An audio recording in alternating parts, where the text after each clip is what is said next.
हरे कृष्णा, राधे राधे। तो मान्यता ये है कि वट सावित्री की पूजा और कथा सुनने से सौभाग्य की प्राप्ति होती है और पति पर आया हुआ संकट भी टल जाता है। इस व्रत की बहुत ही ज़्यादा मान्यता है। इसकी पूजा कुछ इस तरह से होती है। पहले गौर गणेश बनाया जाता है, कलश बैठाया जाता है, कलश पे भी गौर गणेश बनाया जाता है और फिर पूजा होती है। और कथा जो है कुछ इस प्रकार से है। भद्र देश के एक राजा थे, उनका नाम अश्वपति था। भद्र देश के राजा अश्वपति की कोई संतान नहीं थी। उन्होंने संतान प्राप्ति के लिए मंत्रों उच्चारण के साथ प्रतिदिन 1,00,000 आहुतियाँ दी। 18 वर्षों तक यह क्रम जारी रहा। इसके बाद उन पर कृपा हुई और उनके यहाँ एक कन्या ने जन्म लिया। उस कन्या का नाम सावित्री रखा गया। अब सावित्री बड़ी हो गई और बड़ी होकर वे बहुत ही रूपवान हो गए। उसके योग्य कोई वर नहीं मिल रहा था। वर न मिलने की वजह से सावित्री के पिता बहुत दुखी थे। उन्होंने अपनी कन्या सावित्री से कहा कि तुम स्वयं ही अपने लिए योग्य वर तलाश कर लाओ। सावित्री अपने पिता की आज्ञा पाकर अपने लिए वर ढूंढने निकल गई। सावित्री तपोवन में भटकने लगी। वहां उसे साल्व देश के राज्य धूमसेन मिले। क्योंकि उनका राज्य छिन गया था, इसलिए वे वहीं रह रहे थे। उनके पुत्र सत्यवान को देखकर सावित्री ने पति के रूप में उनका वरण कर लिया। इसके बाद सावित्री घर लौट आई। सावित्री जब घर पहुंची तो उसने अपने पिता के साथ नारद मुनि को देखा। पिता के पूछने पर उसने बताया कि साल्व देश के राजकुमार को अपना पति स्वीकार कर लिया है। जब नारद मुनि को यह बात पता चली तो उन्होंने कहा कि हे राजन, ये आप क्या कर रहे हैं? सत्यवान गुणवान है, धर्मात्मा है और बलवान भी है, पर उनकी आयु बहुत कम है। वे अल्प आयु हैं। 1 वर्ष बाद ही उनकी मृत्यु हो जाएगी। मुनिराज नारद की बात सुनकर अश्वपति राजा घोर चिंता में डूब गए। उन्होंने सावित्री से कहा, पुत्री, तुमने जिस राजकुमार को अपने वर के रूप में चुना है वह अल्प आयु है। तुम्हें किसी और को अपना जीवन साथी बनाना चाहिए। इस पर सावित्री ने कहा, पिताजी, आर्य कन्याएं अपने पति का एक ही बार वरण करती है और राजा एक ही बार आज्ञा देता है और पति एक ही बार प्रतिज्ञा करते हैं और कन्या दान भी एक ही बार किया जाता है। सावित्री हट करने लगी और बोली, मैं सत्यवान से ही विवाह करूंगी। जब सावित्री नहीं मानी तो राजा अश्वपति ने सावित्री का विवाह सत्यवान से करा दिया। सावित्री अपने ससुराल पहुंचते ही अपने सास ससुर की सेवा करने लगी।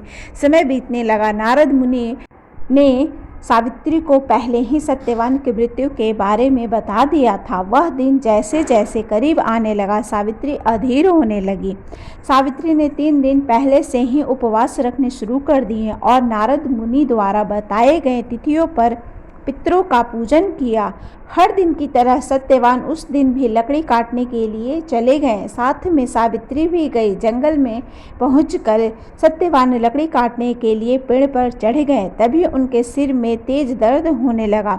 दर्द से व्याकुल होने के कारण सत्यवान पेड़ से नीचे आ गए। सत्यवान के सिर को गोद में रखकर सावित्री सत्यवान का सिर सहलाने लगी। तभी वहां यमराज आते दिखाई दे। यमराज अपने साथ ही सत्यवान को ले जाने लगे।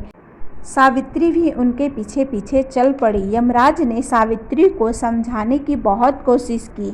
यही विधि का विधान है, पर सावित्री नहीं मानी और यमराज के पीछे चल पड़ी। उन्होंने यमराज से कहा कि मैं सत्यवान को ले जाने नहीं दूंगी। सावित्री की निष्ठा और पति परायणता को देखकर यमराज ने सावित्री से कहा कि हे देवी, तुम धन्य हो, तुम मुझसे कोई भी वरदान मांगो। सावित्री ने कहा, मेरे सास ससुर वनवासी और अंधे हैं, आप उन्हें दिव्य ज्योति प्रदान करें। यमराज ने कहा, ठीक है, ऐसा ही होगा, जाओ अब यहाँ से लौट जाओ। लेकिन सावित्री अपने पति सत्यवान के पीछे पीछे चलती रही। यमराज ने कहा, देवी, तुम वापस जाओ। सावित्री ने कहा, भगवान, मुझे अपने पति के पीछे पीछे चलने में कोई परेशानी नहीं है। पति के पीछे चलना मेरा कर्तव्य है। सावित्री की यह बात सुनकर यमराज ने उन्हें एक और वर मांगने को कहा। सावित्री ने कहा, मेरे ससुर का राज्य छिन गया है, आप पुनः वापस दिला दें। यमराज ने सावित्री को यह वरदान भी दे दिया और कहा, अब तुम यहाँ से लौट जाओ। लेकिन सावित्री पीछे पीछे चलती रही। सावित्री को चलते देख यमराज ने सावित्री को तीसरा वरदान मांगने को कहा। इस पर सावित्री ने 100 संतान और सौभाग्य का वरदान मांग लिया। यमराज ने इसका वरदान भी सावित्री को दे दिया। सावित्री ने यमराज से कहा, प्रभु, मैं एक पतिव्रता पत्नी हूँ। आपने मुझे पुत्रवती होने का, संतान का वरदान दिया है। अब आप मेरे पति को कैसे ले जा सकते हैं? यह सुनकर यमराज को सत्यवान के प्राण छोड़ने पड़े। यमराज अंतर्ध्यान हो गए और सावित्री उसी वट वृक्ष के पास आ गई जहाँ उसके पति का मृत शरीर पड़ा था, और सत्यवान फिर से जीवित हो गए और दोनों खुशी खुशी अपने राज्य की ओर चल पड़े। जब दोनों घर पहुँचे तो उन्होंने देखा कि उनके माता पिता के आंखों की दृष्टि लौट आई है। इसके बाद उन्हें उनका राज्य भी वापस मिल गया। इस प्रकार सावित्री सत्यवान हमेशा सुख भोगते रहें।